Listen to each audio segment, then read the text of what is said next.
Welcome to another fun-filled episode of Black Opinions Matter, motherfucker. My name's Amin Hassan. As always, with me, Big Jerv and Blk Tray. Big Jerv is on the production today, as our producer Sean is out there living the good life.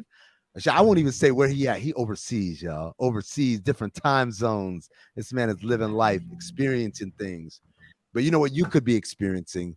Patreon.com/count the dings. Sign up. Make sure you are a subscriber. You get all the special edition Cinephobe episodes, like we did Space Jam A New Legacy not too long ago. It's up there with all the other special edition episodes. You also get the live shows. We do this every other Wednesday. We get good turnouts, great conversation, different faces across the BOMM and Count the Dings network. People don't usually always collaborate. Like the other day, it was me, it was Trey, and it was Meek and Anthony Mays. So, get different groupings and pairings in there and great conversation. We take your questions, obviously, and we just kind of chop it up. And of course, let's not forget the BOMM Overflow episodes. And guess what? We got another one coming today. So patreon.com/count the dings. Make sure you are a subscriber. As I said, great episode headed for you today. We're going to remember some anniversaries of some classic albums. 8701 from Usher came out this date 20 years ago. Good Lord. Also, 20 years ago, Philly's Most Wanted. Jerv is going to take us on and walk down memory lane as he remembers what he feels like is one of the most underrated groups of all time.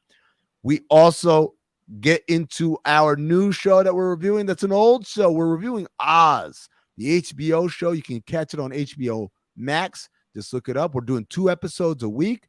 We talk about the legacy of Oz, and we talk about, some fun shit that happened in the first 2 episodes.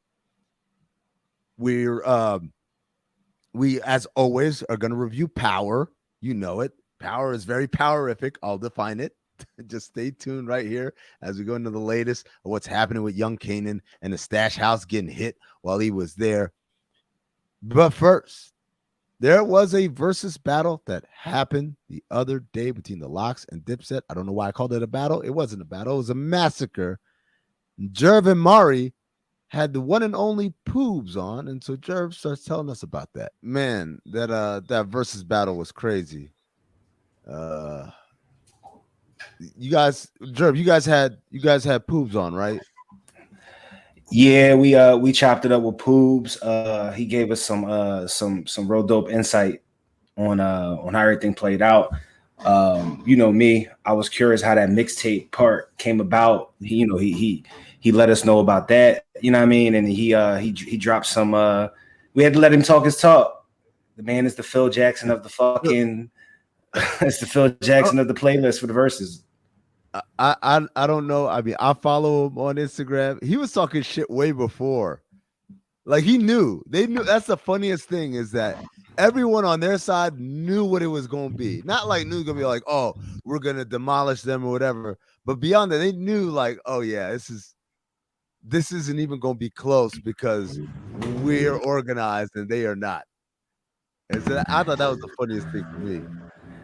They had every counter predicted. The only counter, and we talked about this on the Rat Names podcast with Poobs. The only counter that they didn't have was the girl record. That was all the DJ. Yeah. Like that's crazy to me. Like, you know what I'm saying? Yeah. Like, so that was just it's an example. Like it was a unit, everybody was in sync. But I don't care. I don't give a fuck if Dipset would have put on the greatest show of their lives. They still would have got watched. I'm sorry. Would have got watched. Again, check out Rap Names podcast right here on the BOMM network. They had Poobs, famous collaborator with Lox, D Block, all of that, and obviously one of the orchestrators of one of the most lopsided versus battles we've ever seen. So definitely check out Rap Names with my man Jerv and Mari right here on the BOMM network. But let me get into this power, man. And this show is becoming very powerific. Explain powerific. Powerific is like, in any show that you watch, any TV show, any movie, there's got to be some element of suspension of disbelief, meaning you go sit here and rationally say, now that would never happen in real life. But like movies and TV shows, they expect you to kind of just, all right, man, let it slide just so that we can tell the story. But some movies and TV shows do it way better than others. And so the ones that don't do it well, the suspension of disbelief gets harder and harder. And then you hit powerific levels where it's just like, come on, bro. But then you just like Jerv taught me this. Like every time I start questioning, like, hey man, it's power. And I'm like, yeah, that's right. It's power, bro. So Power. I'll give you guys an example. Hey, we're gonna move the stash house from this location to that location. That happens in real life. Drug dealers do this. You can't leave the stash house at the same place because then you become targeted and vulnerable. Hey, we're gonna move the stash house and have one dude do it. That has no experience, no gun. No, and it's broad daylight too, by the way. Before it even gets to Kanan being involved in it, I'm just saying, hey Marv, you're gonna move the stash house. All right, cool. Let me get the one guy, and even if dude had been available, again, you got two dudes, and both of y'all boxing stuff up, and nobody watching the front door, and nobody. Think about compare and contrast with like Snowfall. Remember the dude at the stash house with the shotty, like just sitting there looking at the door with a shotty, right? Any stash house you've ever seen on any platform ever has had to do with a shotgun at the door. It's crazy for your permanent guy to have diarrhea though. Yeah, go ahead. Like, no, yeah, he's just like, no, I can't go. I'm my ass is leaking, which I just laugh at. Wait, can we touch on that real quick? I feel like he was a little too demanding of what he was going to do. I'm sorry, anything I've ever seen, when one of the top 2 to 3 people comes and tells you to do something, everyone does it. It doesn't matter what's going on. The nigga's like, I don't give a fuck if you wear a diaper, nigga. You coming with me right now. You can shit yourself right now. Like this nigga was actually took that as like, hey man, my ass is leaking. I'm like, well, hey man, feel better. In the most realistic form, diarrhea is probably the one thing you can get out of work without sick days. Like no one's fighting that, bro. No one's fighting that. Like because again, wait, Jerv, you didn't know that he had diarrhea? No. I just came up with a power theory. I'm What's that? All right, let's hear it. Yo, he's gonna die. Diarrhea man dies, right? Because they're gonna think he set them up or whatever. There's no way that they're gonna think Kanan slipped up, and Reggie's gonna get his name's Reggie, or am I thinking about his baller's name? No, that's Marvin. His name's Marvin. Reggie's from Ballers. Reggie from Ballers. Right. Just call him Reggie from Ballers. Yeah, Reggie from Ballers. Like he has to get in trouble off this thing, right? Like, yeah. Like, or does Rock not say nothing? No. Rock is definitely going to say something because she found the shirt, but it's going to be, the story is going to have to be so clean that it doesn't lead back to the brother. It's going to have to, like you said, it's going to have to be a scapegoat, and it's going to be Diarrhea Man. But I also feel like it's going to be more consequences to it to make it even more go deep. But it was so much going on, right? Amin mentions the stash house part, but then you got the other brother dealing with some love shit, right? His shorty is over here trying to push her brother's career. So she doing whatever it takes, top and bop. This is the life. Who knows if she gonna be, as in the words of Dom Kennedy, never let your girlfriend kick it with no rappers. So I'm pretty sure she's gonna go to the next level with that. But then also, bruh from Ballers again, when he was sleeping with the white chick and he noticed that the dog didn't eat, and then also was like, "What brothers you been with that cuddle?" Niggas don't cuddle, and I was niggas don't cuddle. I asked, niggas don't cuddle. I cuddle. I like not back in the early 90s. Early 90s. There was no cuddling. Yeah, it was no cuddling allowed. My nigga. Niggas wasn't cuddling, dog, back in the 90s, yo. Think about that, bro. Cuddling killer. Who? Imagine. No, but you know what's funny? That's where it started. Where niggas is embarrassed to loving their girls in public. Because the homies teasing you like, that nigga cuddle, he ain't no killer. Look at him, he the nigga who be he the little spoon. You remember Sopranos? Men I want to say it properly because I'm not trying to, be all graphic, but like men could not please their partner, even if it was their wife, other ways than normal, penetration. You know what I'm saying? Like that was they found out Uncle Junior. They found out Junior did it, and it was just like he's like the fucking joke. I'm like, yo, it's your wife. Like you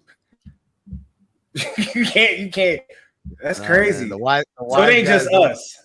No, wise guys don't do that and wear shorts. Sick rules, man. Sick rules. Yeah. And but also don't wear open toes.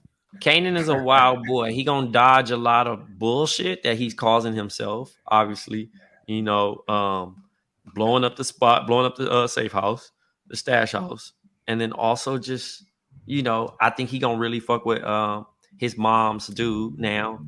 That bruh tapped in. It was a good observation though. You see his face, like, oh shit, yeah. All right, ma, it makes sense now, my nigga. Like, you really ain't getting slashed for a reason. You getting slashed to help me, move past, bro. Because we need you to have that clean line if you're gonna be out here in the streets. Because having a clean, like having a good face card in public is a way to do the dirt, just like Ghost. No, but that's not why he did it. What you talking about? She just wants him to not be them. I think Rock has definitely got a hidden agenda. I feel like she got a hidden agenda. You don't think she just wants it? You mean a hidden agenda with messing with Bull, not for Kanan. Bro. Oh yeah, I'll give you that. Yeah, no, that's too coincidental. That's too coincidental. Right. Like there. My son need to graduate. My son need these extra shits for him to go to college. He fucking around, but also I'm fucking one of the college professors to give him some extra courses. Like, nah, because that shit gonna be like, oh, you doing extra shit? You know what I mean? Like, it's gonna look good on his record, but then mom's getting bashed out just for a small barter. Oh man, you know what I'm saying? It's a barter, bro. Hey, whatever it takes. Soprano did it. She did it when she was trying to get AJ into wherever school that was, or keep him in school. Shit happens. In school there. Yeah. I don't know, man. Maybe I'm just call me old softy. I think she really likes the guy. Oh well, after it don't matter. The nigga gonna die eventually. So I ain't. Well, yeah, he's gonna die. But after a few busts down, she was gonna like him. Like, you know what I'm saying? That changes everything. Yeah, I'm not even getting hung up on any character like anytime soon. Wait. Stash House, real fast, right? Ask y'all a question. Serious question. How close is this fucking Stash House to her real crib? Because old girl been walking her baby in front of their real crib, and then she's walking in front of the Stash House at all times of night. Like, hey, how long is that walk that she taking? Gee, Christmas. Hey, she doing laps. She trying to put that baby to sleep. Her rings are getting closed every goddamn day on her Apple Watch. Yo, that baby out there motherfucker bouncing like on them jagged concrete. Like, oh my God. Yo, and is it me or did she give up the Stash House way too fast? Oh, first of all, I didn't think he was, full honesty, I didn't really think he was talking about the Stash House when he was, I thought he was being a creep. Honestly. Oh, you thought you were trying to beat? I mean, that's the way his conversation sounded to me. No, but that's how he talked. That's just how he was talking, bro. He talks the whole show like he talks to his own homies like that. Hey man, like he talks. I don't know. That's Joey Badass's way of, I guess, trying to be fucking sinister or whatever. But no, it's because he saw her talking to Kanan. So I don't think it was about the Stash House. I think he was just saying, hey, whatever you got. Yeah, he's just trying to hit her he's trying to hit Rocket in the heart. Like, okay, cool. Oh, this is what niggas doing? All right, bet I'm gonna hit that. The next thing, okay, Kanan love. Oh, girl, I know his weak point. You know what I'm saying? Without having to do it. Because like right now, they don't even know if Kanan in the mix yet. He got the shit off his back, but like he gonna get him. If you look at the he know. No, he don't. He don't yet. But the thing is, not in the mix like that. He don't know he in the mix like that. He didn't seen him But he around, know- but he but wasn't like- around. But With he knows he caught the body though. Yeah, he knows No. that's Kanan's body. Yeah, no, they hey, know Trey, that. he Trey, they said know it. The that. Rock, like they had a conversation the about it. body. Yeah, no, he yeah, said he- he said he was associated with it. They didn't say it yet. He knows the conversation he had with Rock when they're trying to dead it. Yeah, was on the like, trade-off. Yeah, he's like, I know, but I make this shit go away, but the streets want a body. And that's why G Wiz or whatever his name is, right? G Wiz, D Wiz, D Wiz got killed. G Wiz, fucking Dennis the Menace. G Wiz. Hey man, G Wiz would actually be a sick name. Yeah, but that's why D Wiz got right, because like they knew Unique no. That's not the guy who did it, but they don't care. They just D Wiz was thirsty for street fame though. He wanted to be on. He was bragging about it. Like, nigga, I caught the body. I did it, yeah. You know, So he knows Kanan is mixed up, but he doesn't know, like, he don't know Kanan was at a stash house or Kanan is like on the product side, you know. He just know Kanan, you know, a little knucklehead starting to get his feet wet in this business. But I think you're right, Jerv. They're going to turn around and they're going to think that Kung Pao Chicken was the one that sold the shit out, so they're gonna come after him. Rock's gonna name Kung Pao. Hey, he kept them grapes clean though. He kept his grapes. He was that's the one that ran from the law. So he kept them grapes clean, bro. I'm like, man, the fives. I had to think a little bit. I'm old school, bro. I call him by their original name. Man, get out of here. I'm old school. What you want me to do? That nigga didn't call them shits in that. This is gonna sound really bad, but like, I don't give a fuck about this whole jukebox and the white girl story, man. I don't understand it, and I'm just trying to like. It's kind of it's. I don't think it's needed, but like I'm also trying to see where it gets with jukebox. I understand she's trying to make a music career. Right. I understand that she's not trying to get a handout and she's trying to do it her own way. But then it's like love triangle, which I feel like is added. But I feel like wherever the dark turn is going to happen, whether it's the white chick getting killed, coming to the hood, or, jukebox getting caught and going to jail for a long time. You know what I'm saying? No, she's not going to go to jail because she becomes a cop one day. Oh, she becomes a cop. Okay. Yeah. Oh, yeah. That would be very bad. Cop. Yeah. Yo, if they slip up and do that, that'd be crazy. I'd be like, oh, come on, Power. Y'all just not gonna make it add up. And then Jukebox died. Yeah, she got shot. But then she came back to life. Just like what's the meme? You know what happened? Motherfucking the little bit. I was like, oh shit. These niggas came through with the Dracos. I was like, oh, pow. Oh, you saw the Soldier Boy shit? No, I was talking about Fat Boy, the fat kid with the paper hat on. Motherfucker. Yo, shout out to Soldier for that story too. That's one of the craziest stories. That nigga a habitual liar, bro. He's sick, man. But he figured out, man. If you he was the first one to really live a Grand Theft Auto lifestyle. If you tell the story right, it don't matter. Nobody cares, man, whether it's real or not. Nobody cares if it's real or not. They just care about like if you told it right. But no, I think this is what's gonna happen. I think white girl gonna OD.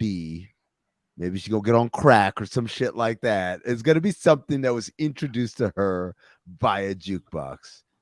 And then or maybe she gonna get killed. I'll be getting anxiety because I'll be thinking the parents gonna bust in. That's very fly. Like it was very fly of you. Yo, why she just don't sell that jacket and get the bread? Like I don't understand. That's her whole MO. Because the white girl about to fund her, bro. She about to be the sugar mama, the little mama. Yo, little sugar. I know this is super duper fast forward, but do y'all think Jukebox becomes a cop because one of the brothers or Rock, whoever's still alive at that point, like yo's like yo be a cop and or Kanan's like yo be a cop and be on the inside so we good, we running it both ways. Definitely a Kanan move. Yeah, it would be a Kanan move because they gotta show how smart Kanan is, right? They always got to prove that. Oh, this nigga's smart though. Y'all don't know this shit, but this nigga's smart. But no, Jukebox. Man, like the funny thing, I've been thinking about that a lot is like, are they going to do multiple seasons of this? And if so, first and foremost, 50 is going to get multiple seasons for 50's story. Right. Let's keep that all the way real. If Power Book 2 can get a second season, yeah, this has 3 to 4 seasons written all over. That's the funniest shit though. A book 2 getting a second season. Is it? Yeah. I don't even know how to word this shit nowadays. Yo, is it going to lead up to like him meeting young Tommy and young Ghost? I think so. Oh, for sure. You got to. They have to literally give us all this pre stuff. Well, this is probably the only pre one because I think the Tommy one is supposed to be him on the run in Cali or something right now, right? Yeah. Which I think I'm kind of cool on that. I don't really care about Tommy being on the run in Cali. But he's got to give us multiple seasons on this one, and he's got to make it connect. Otherwise, it's like, what's the point of doing this? Yeah, I guess. What else? What other storylines that happened in the episode? I'm trying to think. Hold on. I think I took notes too. Hold on. Look at Jerv. Sincere killing his homie, or not sincere. My bad. I don't think about Belly. Unique killing. Because the homie snitched. Did he snitch? I don't think he snitched. I don't think he snitched. It's a basehead, right? Yeah. Yo, all that's supposed to be Dapper Dan type apparel too, right? That he's rocking, right? Yeah. I'm assuming. He's supposed to be some custom. I'll give them their credit. They've done a very good job with the gear. Oh yeah, and making sure shit adds up. They're having the biggest drug dealer from wherever, like have like all the custom shit from Dapper Dan. Yeah, that makes sense. That's pretty dope. Yeah. So, but I was trying to figure that out. I was like, did that nigga? I was like, no, he didn't. Like, then I forgot. Like, yo, how did they find out that the drop was gonna happen? And that was because the plug who serves both sides told Rock, right? Or at least not the plug. His assistant told him. That was bruh from The Wire, right? D'Angelo. Yeah. Oh no, D'Angelo's the plug. Oh, D'Angelo's the plug. Yeah. Jerv is right. The assistant is the one that told. Where's Wallace show? Where's Wallace? That's a sick voice you just used. But in the most power fashion, like definitely this show is kind of all over the place. I'm still enjoying it. It's good bad TV. I need my good bad TV fix. It's better. It's better. Let me say this. It's better than the last 3 seasons of regular Power. Facts. And it's and Power Book 2. At this point, I thought Power Book 2 was actually also solid. Better than the last 3. It was solid. It was also better than the last 3 seasons of Power. But I think I like this more than Power Book 2. I mean, I guess it's just because I look at Tariq, I'm like, no way. The whole time I'm like, no fucking way. But now honestly, watching this, now I see why they've made Kanan like Tariq. Right? Because at some level, the niggas was kind of alike, you know? Yeah. Well, that's a good deep dive into it. Yeah, that makes sense. I wonder if here you go. Real question. When they made him like Tariq, did they already have that in mind for Power Book 3 or whatever this is? Absolutely not. Okay. Absolutely. Okay. This is called retcon. They go back and fit that shit in. Like, hey, why did that nigga like Tariq anyway? Oh, you know why? Because we do it this way, whatever. Yeah, got you. You see a little bit of himself in him. One last thing I'm gonna say about this episode. Did you guys know that Ralph Luaren grew up in the Bronx and was poor? I seen So I actually seen a documentary on Ralph Lauren. Oh yeah, about Ralph Lauren? Mm-hmm. He has a dope story, honestly, and he wasn't making shit. He was kind of poor for a minute. Him and his wife use their last and shit to like how he got on. But does it give credit to us as the people that started wearing polo and making it fucking fly? That everybody. I mean, what's crazy? You know what's crazy? Low Gang is in the doc though. Like, oh, this, the low life. Sorry, is it low life or low? Low life, yeah, they got the tattoos and everything. They in it. They talk about like okay. when it hit the transition of like us picking it up. You know what I mean? But nah, he fuck with it. He cool. He just got like a weird obsession with America. Like, bro, like the truest American family. You know what I mean? That's why he started etching the flags into all that shit. And how he do Well, his he gets them calls though, right? Or you're saying What? that his love for America was before he was getting like all the deals with Olympics and all that. Okay. Yeah. But I'm just saying, like, he got he got like a horse ranch. He has this like type of place where he goes and does the photo shoot and shit. Like, he's to the T of everything. Like, how he got on, I think, was the ties first. He's explained how he got on. He started making ties. That was it. And then it got into the other shit. And when he got into like whatever the stores here, I don't want to say Macy's because that's like a loose name, but one of the big department stores, then that's when they start carrying his stuff. And he still didn't make enough money. He had to go through other shit. But like, yeah, they talk about it in the doc. That's wild. I want to watch that, man. Yeah, you should really fuck with it though. It's interesting and it make you give him like, I don't know if it's like motivational for like what we do, but like if you was in fashion, I see why everybody else kind of obsessed with him and see why his blueprint of how he do things and how Polo has spanned it out to have umbrellas and suits and handkerchiefs and whatever, So all right, I'll give it a whirl.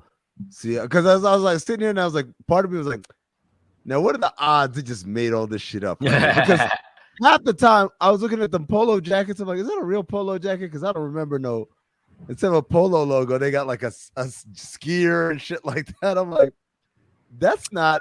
That looked like some Beverly Hills Polo Club, man. And it's called Very Ralph. Very Ralph. That's it came out 2019. Yeah. All right.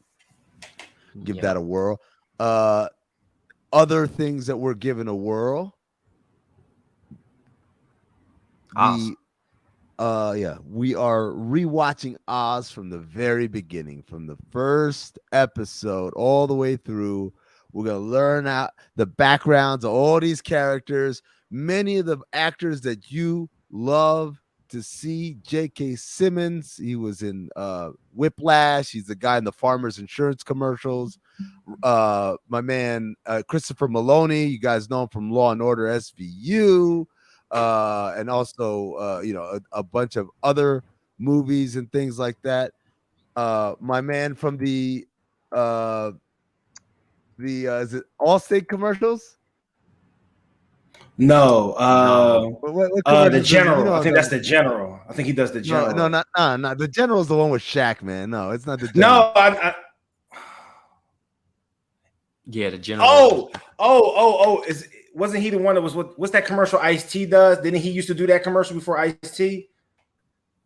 He does the one where it's like, bad things happen. Anyway, actor's name is Dean Winters.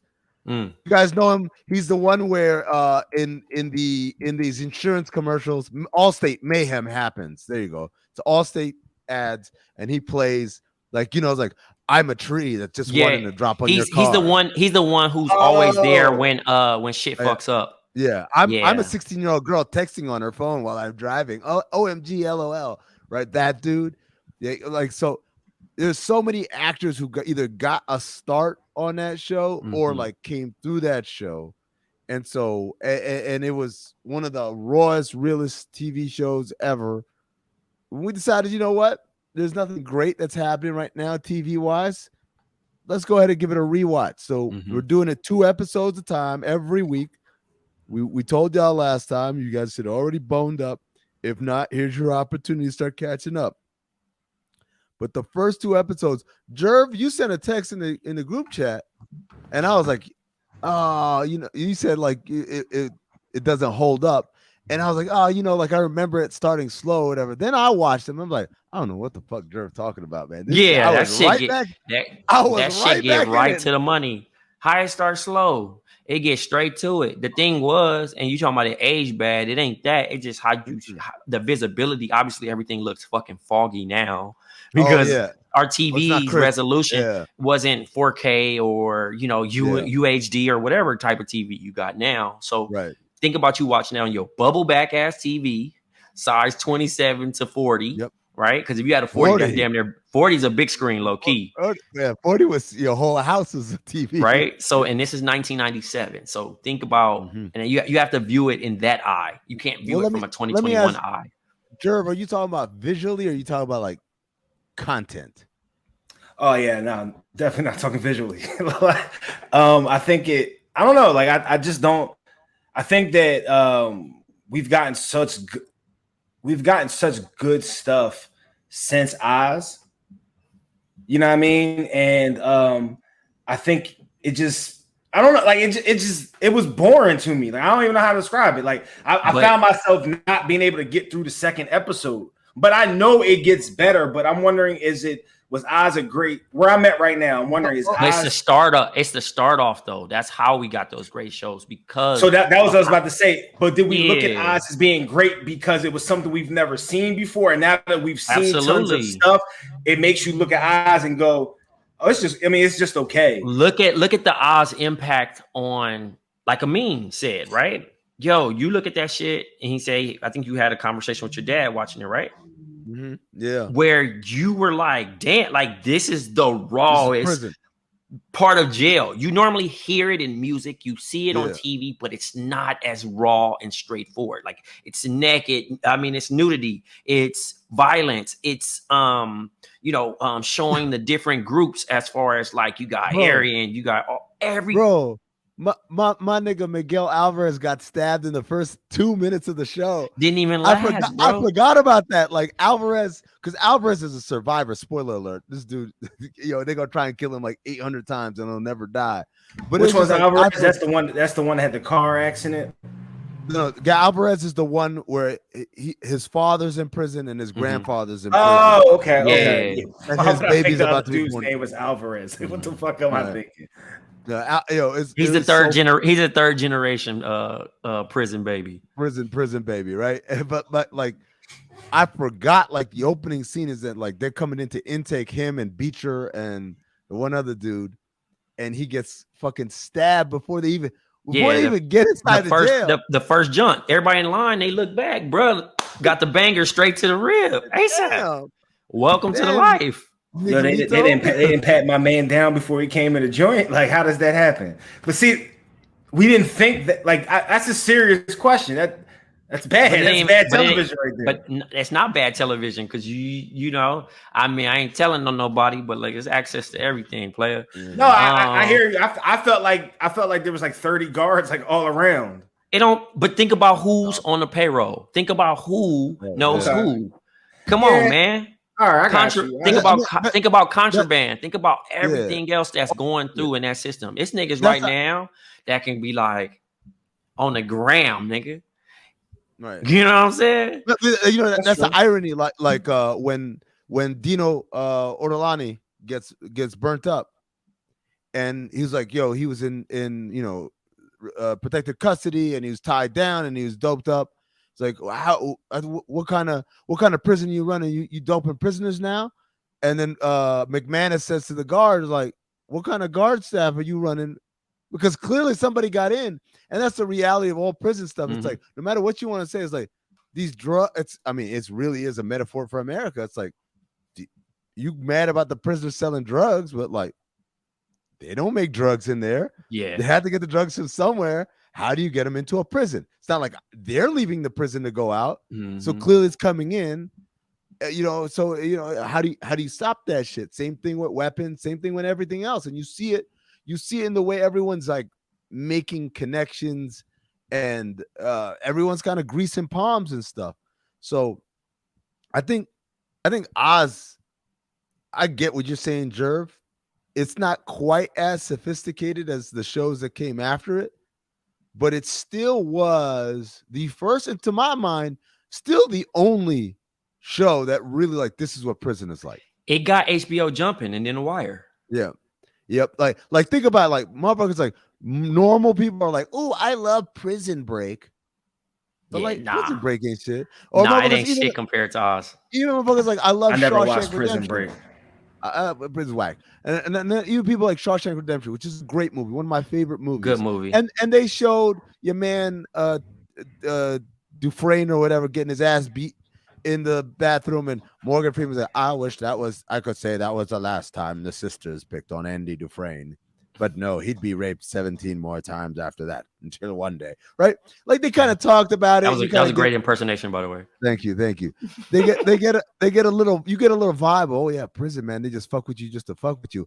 Oh man, prison. The guards are in the pockets of some dudes. Oh man, prison. Motherfuckers out here raping dudes or whatever. But Oz was like, you think about Schillinger coming in, grabbing Beecher, telling him like, yo, I saw Adebisi fucking with you, da-da-da, like befriending him and shit. Mm-hmm. And then that night, talk about you my bitch now. Your ass is mine. Yeah, that was cold. That was a cold ass move too. I would say the coldest move, man. The first night Beecher's in there and he's roommates at Adebisi and he all scared and shit. And Adebisi says, relax, I'm not going to fuck you tonight, Prague. And then he says, not yet. Yeah. So I watched an interview with the dude who plays Adebisi. Mm-hmm. It should surprise nobody. Of course, he's British. Yeah. He's a British dude, right? So he said his agent said, hey, he was living in LA and his agent said, I got an audition for you here in New York. So come to New York and let's like me and you test out some shit and then we'll present to the casting director. So he goes to the agent's office and they shoot him trying different accents. He said he had a British accent, he had a French accent, he did like all these different accents, and then he did the Nigerian one, the African one. They sent it to the casting director, actually to the show creator, Tom Pantana, and he said, yo, we want you to do the African. And then he said, for the rest of the series, first of all, he's only supposed to have like 2 or 3 lines. But he killed it so hard that they wrote him in. They wrote him in. 2, the Tom Pantana, the showrunner, whatever, they would write his lines in like regular English, and because we don't know Nigerian slang and shit like that, mm-hmm. you're free to interpret it. So he said, I would do a scene, and the director was like, cut. That's not what the script says, and the showrunner said, fuck it. Well, however he said it, that's how I want it done. So that's why Adebisi was like such a well done character, because it's literally this dude pulling on like childhood, you know, he's obviously a Nigerian immigrant or mm-hmm. whatever, his childhood like influences and stuff like that. So I thought that was kind of dope. Yeah, that's sick. I wish he would have explained how the beanie stayed on his head. Shit. that motherfucker was leaning, bro. Him and KG, the only niggas I know how to. Nah, because KG keep that motherfucking hoodie, bro. You know the hoodie. Oh yeah, KG hoodie. That was a thing. That's legendary, yo. I don't know how the hoodie be standing at one spot. That nigga can be moving everywhere. Maybe it's the stubble from the bald head or some shit. He also got a pointy head, so I think it's like almost like a hook, like. No, but it be like on the edge, bro. It don't move. Like that's very rare, bro. That like it don't cover over your face or don't do no weird shit. Like the nigga be doing. He was on the KG-21 show or whatever. The Area 21. Yeah. Bro was doing all the little shooting shit. That motherfucker did not move, bro. Yo, T.I. also had the beanie on that precariously on the crown of his head over there. I'm gonna throw in Memphis Bleak. Tilting his fitted forward. Sick tilt. Yeah. Who else has unnatural headwear? Man, there's so many people that done did that shit, bro. That just they shit on lean. Neo. Niggas be having. No, but yo, Neo, cause that nigga got the Brontosaurus head, man. Like, had to. But nah, man, getting back to Oz, I'm thinking about kind of stuff that happened in the first 2 episodes that I watched. They keep talking about a riot. We don't want a riot. Mm-hmm. You know, I don't even have to say spoiler alert. You probably figure out a riot will happen. Yeah, it ain't happening. Many riots happen in this show. Yo, right? how many times the conjugal villages got taken away? Them niggas got so bad, yo. When they're in the day room and they talk about the governor. Talk about we're gonna get rid of these conjugal visits. Niggas start throwing milk cartons at the TV and shit. Man, I'd be mad too. I think my favorite part though is when they show how niggas ended up in jail. Yeah. Oh yeah. Prison number 95S. When my nigga Leon walked up, bro, and shot the bride and the groom with a vest and no shirt on underneath. He was gangster. He dropped the gun. He's like, I want to get married. Yeah, that is sick. That thought right there is what made him want to get married too. By the way, Hey, it was so many niggas though. Even his though my girl's a nigga, rider though for him, bro. How about That's love. my man? How about my man Augustus Hill, man? I was gonna say, how did they pick Augustus Hill out of everybody to narrate that shit? To narrate? He also Because sounded they like Spike Lee kinda threw to him me. off of a ledge, dog, with his hands cuffed. Yeah. Yeah, man. That's Yeah, crazy. But you know what's crazier? The fact that nigga can get hard and nut, but can't feel that shit. That remind me you of me? You don't get any pleasure at all. that remind me of Gang Bang Vet by Ice Cube. He got a song on War and Peace, and it's just like that, where he talking about he in the wheelchair. And I used to listen to that as a kid, and then when I seen his character, I thought about that. It was sick. Yo, man. Yeah, shout out to Augustus Hill. How about let me just say right now, man. I remembered after watching the first couple episodes, my two favorite characters in Oz by far than everybody else. Adebisi and then Ryan O'Reilly. Because this nigga is the slipperiest motherfucker in the world. In the world, man. The way he weaves in and out of shit, like I've never seen anybody kind of maneuver that shit as well. Like I always thought to myself, I never want to go to prison, but if I go to prison, I gotta find a way to be Ryan O'Reilly. Just be always evading and dipping and dodging and shit. Just like smart talking my way out of everything. He looks like a scumbag too. He looks like a scumbag, walks like a scumbag, talks like a scumbag. When he walked up to your man Leon and said, "Hey man, we got to give up Johnny Post." He said, I don't care what that's what y'all do. We don't do that shit to brothers. Like, all right, man, but Nino should better. So what do you want to do? He said, we just chill, let that shit fade. He's like, Sicilians don't let shit fade, man. Nino never gonna give this shit up. So then, like when he went and talked to the cop was like, I know you had something to do with it. And as soon as I find the nigger who did it, he's gonna sing, and the only name he's gonna be rapping is yours. Next scene, my man walked right into Nino's cell. Nino, I know who killed him. He said, fuck this shit, man. Then shout out to my man Johnny Post, legend to the end. Johnny Post, even though they said kill him, start with his dick. Johnny Post is just like, fuck you, you fucking dago. What you gonna do about it? He only got quiet one time. He looked like, okay, this is it. I bet. I thought they was gonna show it. He went out like weird, right? Usually Oz does show us all this. Right. Bullshit, I was gonna think like, damn, out of everything, they was gonna do him like motherfucking what was that, Dead Presidents or Forrest Gump, where they had brush shit open and then I think he had his dick in his mouth. Forrest Gump. Yeah. Oh no, it was Dead Presidents. Dead Presidents. Yeah. They cut him up all bad and That's shit. a good movie, by the way. Yeah. Is it? I just like to let you all know what I consider good movies. You don't think? Is it? You don't think good? Oh, come on. You know what? It holds a special place in my heart because I seen it during my video rental days. It's a lot. Like I said, I be envying y'all when y'all do Cinefold because y'all watch a lot of shit that I beg my grandma to spend $3 on. Right? like I think it was called Eddie's Video or something like that around the corner from my house. And every Tuesday, my grandma would let me rent a video game or a movie. And I've seen so many movies. Rented video games? Let me tell you right now, man.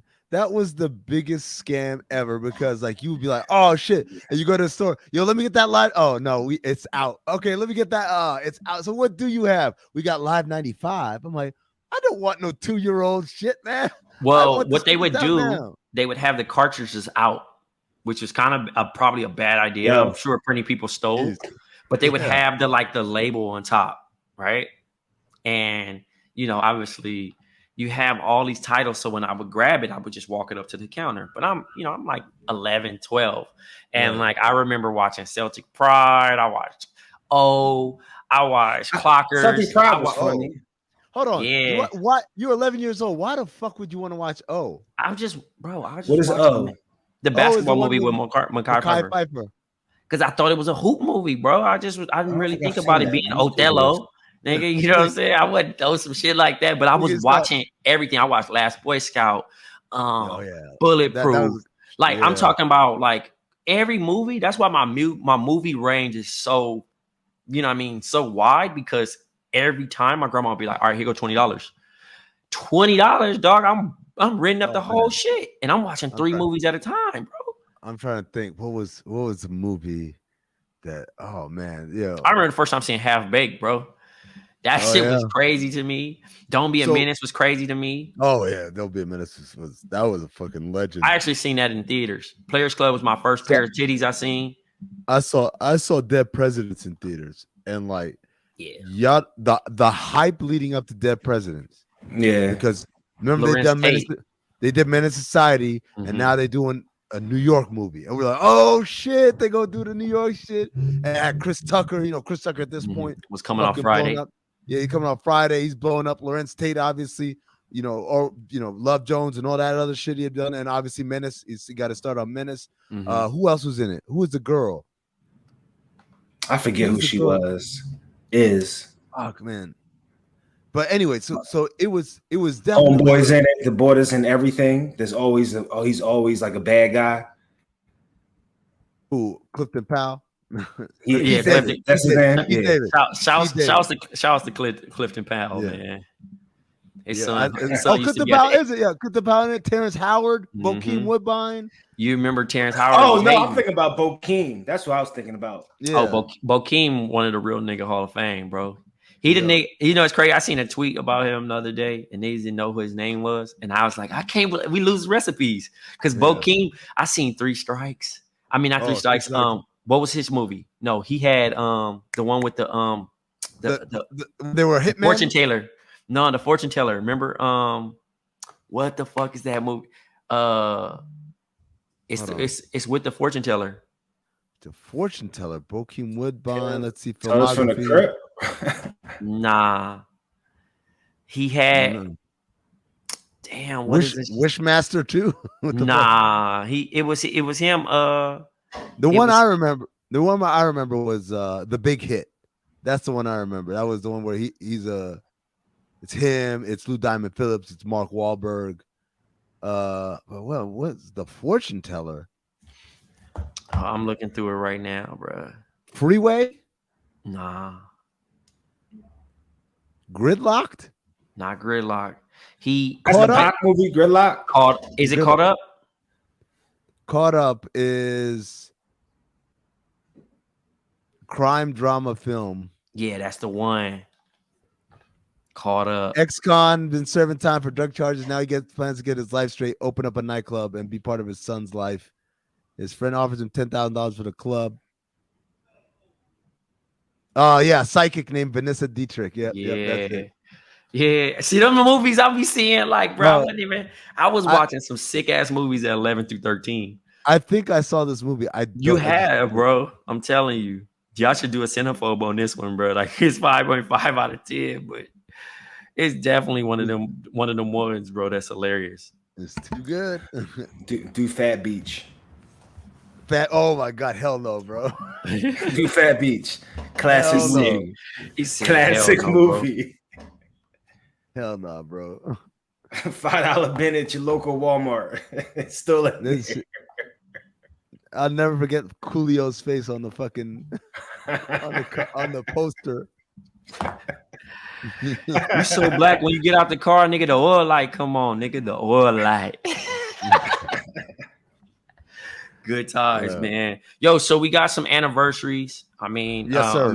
Amin just mentioned before we segue to the anniversaries. Check out Oz. We'll be watching Oz 2 episodes a week, breaking it down. I'm gonna start a thread too, where I'm gonna just continue and see how far we go into the seasons, and just look back at it and just kind of live tweet it. You got tweet? Yeah, you got live tweet. Tweet it. Yeah, that'd be funny. Yeah, that would be funny. I think because I just me tweeting, it's funny. Me just sending out the tweet, hey, we watching Oz. Hashtag bomb Oz. And I put the names of some of these characters, obviously, out of BC, Schillinger, Saeed, McManus, Augustus Hill, Dr. Nathan, Jiggy Walker, Jackson Vahue, Bricks Wangler, Sister Pete Poet, and the responses. I got Bibadao and Busmalis for the win. I got my man Josiah hit me with no love for Dino Ortolani. I got Where's Cyril O'Reilly at? It's just so my guy Andy Kamenetsky hit me with remember the Master P cameo. Mm-hmm. Y'all remember that shit?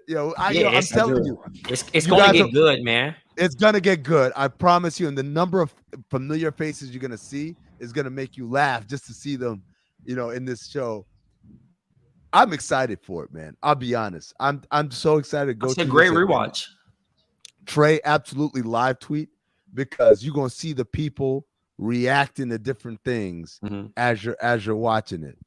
Yeah, no, for sure. I'm gonna run it back. I'm gonna start from the beginning and then just kind of create a hashtag and then we're gonna get it going. Yes, sir. So segueing into the anniversaries, we had Watch the Throne. Shouts to John Jerv pointing out the 10-year anniversary. And then we also had Usher's 8701. My favorite album from Usher. Okay. I like that one too. More than Confessions. That's my Me Against the World of Usher. Really? So, y'all like more than Confessions? Wow. Yeah. And then also another 20-year-old was, I think I had it in there. It slipped my mind. But shit, man. I just saw it right now. We were just talking about it. It is 20-year anniversary of fuck, where'd it go? We weren't just talking about it. Yes, we were. It was in the group chat. Philly's Most Wanted. Philly's Most Wanted. Yes, we did. Shout out Jerv. Nice face lit up. Go for it, bro. Go ahead. Go on. Go crazy, First Jerv. of all, shout out to Bubonic and Mr. Shout out to Southwest Philly. Shout out to everybody that was a part of Philly's Most Wanted. That's a group that does not get its flowers. They had just as much of a play in Neptunes and that sound as everybody else. They just didn't pan out or whatever. But You Out Your Ever Loving Mind and Push may be my favorite rapper out right now that's still relevant. But You Out Your Ever Loving Mind, if you think Philly's Most Wanted didn't influence or have some sort of impact on the clips. And that's all I'm gonna say about that. Southwest Philly, stand up.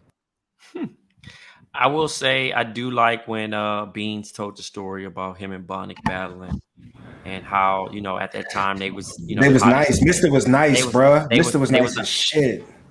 They was the hottest things in Philly, I got hip to Please Don't Mind and Cross the Border because I had a 2-way back in the day. Oh, Please Don't Mind. This is ninth, 10th grade. And those were my two ringtones, you know what I mean? But I really first, yeah. It's MIDI tones, when the joints is dun, dun, dun, dun. You know what I mean? And you be like, oh, do it really sound like it? Listen, what song is that?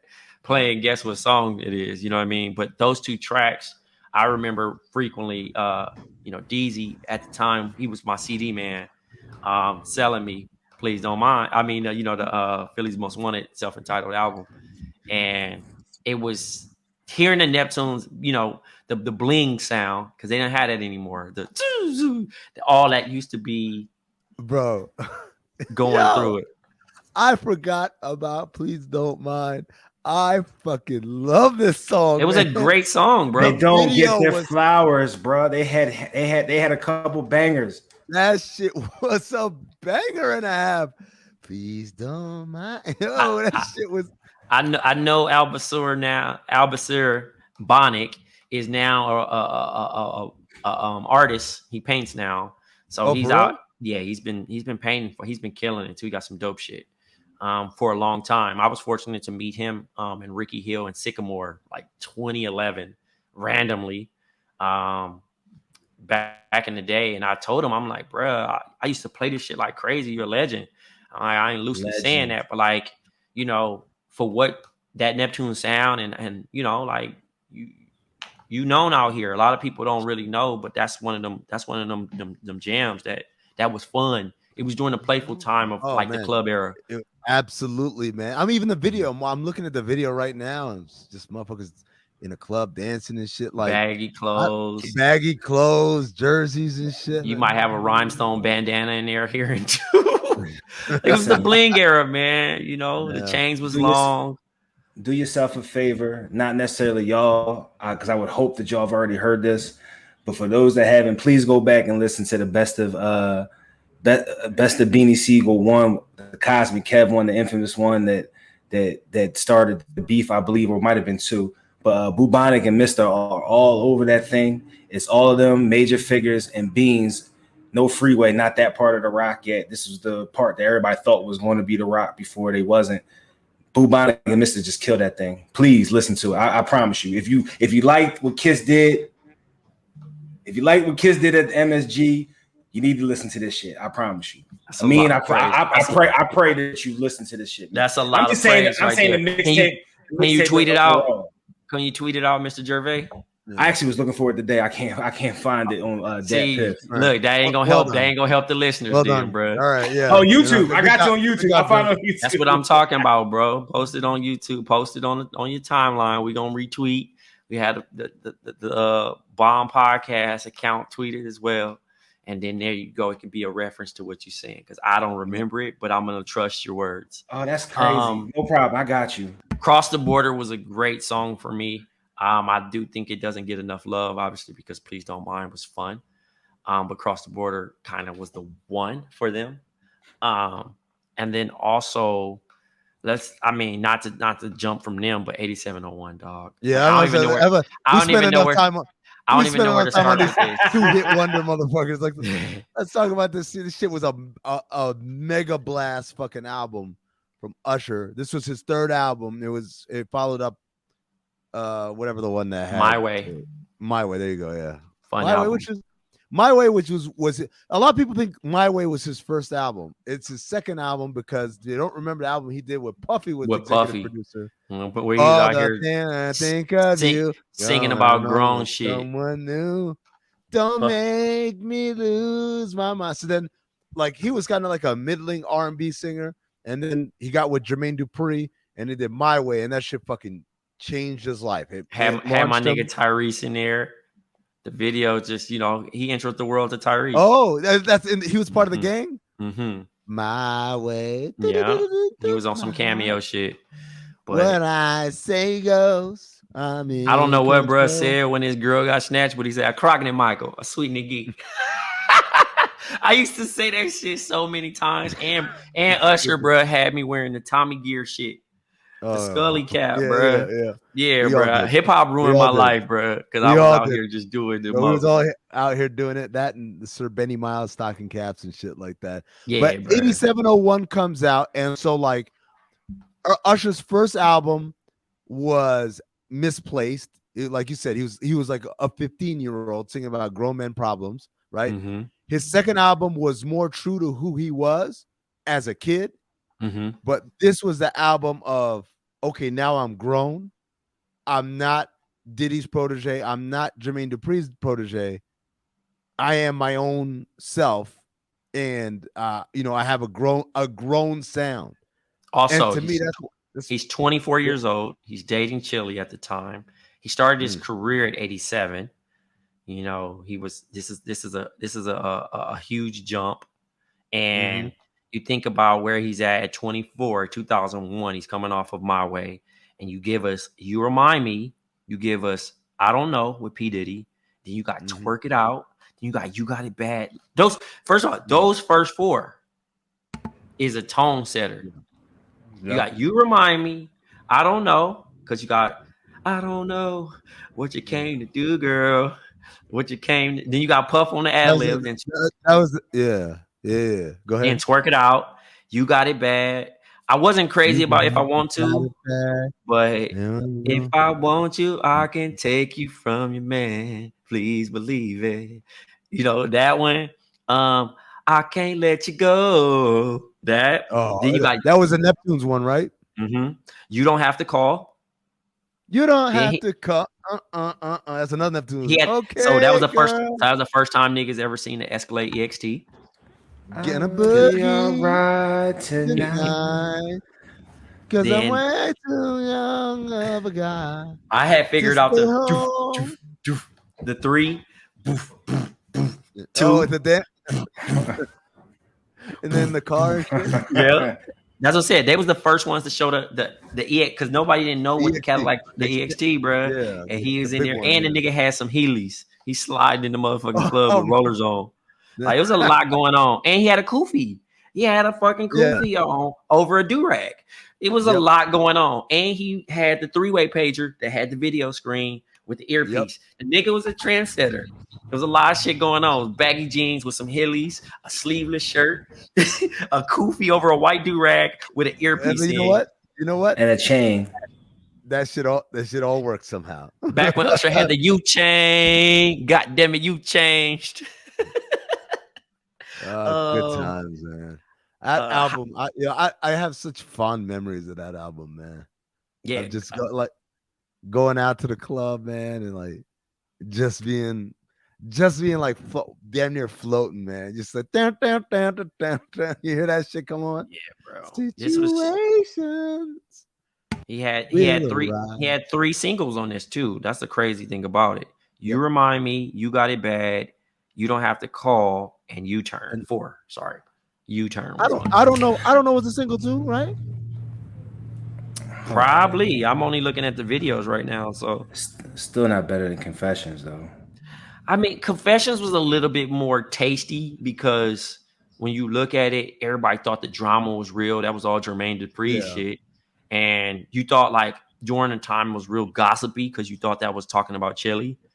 Yeah. And it was easier to market, and that's 2003 because that was 2 years later. So, and that's crazy how artists had those gaps enough to create, because how we consume music now, we get in a project every 6 months or 9 months. No, you think so, man? It's funny. I was thinking about this the other day when I was listening to Blueprint, and the line where Hope says, Jigga held you down for 6 summers. Damn, where's the love? And I was like, wait a second. Reasonable Doubt came out in 96. Volume 1 came out in 97. Volume 2 came out in 98. Volume 3 came out in 99. Rock Life with Me in 2000. Blueprint in 2001. That's 6 in a row. And then the next year it came out with Blueprint 2. And then the year after that, the Black Album. 8 years in a row, this dude put out albums. That's not even kind of Streets is Watching soundtrack and all the other collaboration shit, Best of Both Worlds and all that shit. I was like, fuck this nigga. And you know what's crazy? You go through these albums and none of it is filler. There might be like two songs per album on like a 12 to 14 track CD. 2 songs, you're like, I'm gonna skip this shit. And the rest of it is bangers. Bangers, like 5-6 singles an album. Whoa, Jerv, just stop it right there. No, it's too much. We got to put this on overflow because the conversation is going to get really deep really quick. We're going to talk about Hov's legacy and comparing him to other great rappers of this generation, generations past, and Blk Tray takes us down memory lane on how he was exposed to all these musics. Because, he's a little younger than me and Jerv, so this is a little 9-year-old running around cussing and shit. So we're going to get into all that on the overflow. You got to be a Patreon member to listen to it, though. So patreon.com/countthedings. Make sure you're signed up. As I said earlier, you get the Cinephobe Special Edition episodes. You get the live shows that we do every other Wednesday, and you get the overflows like the one that's coming to you at the end of this, the conclusion of our conversation, which really gets very interesting. Trust me on that one. Other than that, thank you for supporting. As always, I'm Amin Hassan. That's John Gervais. That is Trayvon Edwards. This is Black Opinions Matter. Motherfuckers, stay black.